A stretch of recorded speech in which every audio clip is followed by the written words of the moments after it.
Well, away from the weather now, and a federal judge ruled this afternoon he will not release two Tulsa police officers who have been in jail the past 7 months. Bill Yelton and Jeff Henderson have been indicted on a number of corruption charges. Prosecutors say these two men are a danger to witnesses in the case. The officers deny that.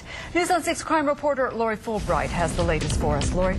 Well, Scott and Terry, the prevailing theory among police officers is that the U.S. attorney is keeping Yelton and Henderson locked up in order to break them, to get them to plead guilty since the case against them is weak. But prosecutors say the reason is because these two pulled guns or threatened key witnesses. Former ATF agent Brandon McFadden has already admitted he's a dirty, drug-dealing cop and pled guilty.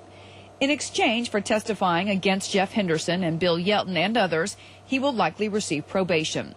He testified Monday that Henderson and Yelton threatened him 3 times to keep his mouth shut, including once where he says Yelton pulled a gun and racked a round into the chamber. Henderson testified that never happened and couldn't have happened the way McFadden claims because officers keep a round already loaded in the chamber and because Yelton is left-handed. Henderson denied he or Yelton ever threatened any witnesses in the case. Their lawyers tried to show that many of the witnesses against the two officers are criminals trying to save their own skins who have a history of lying.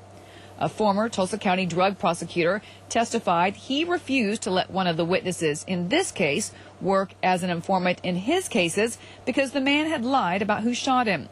But prosecutors pointed out that same man was also used as a reliable informant in a Muskogee case.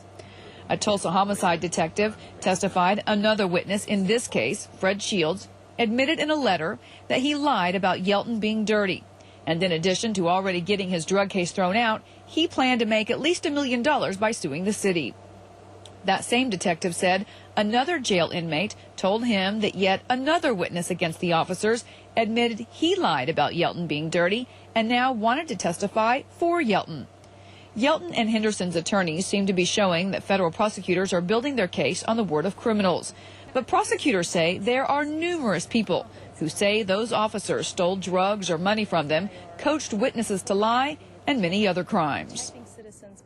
A total of 8 officers and 1 agent have been indicted in the police corruption case. All but Yelton and Henderson are out on bond while waiting for their trials. Yelton and Henderson's trial has been set for June. At least 24 people have had their cases dismissed or their sentences reduced because of the corruption investigation. Lori Fulbright, News on 6.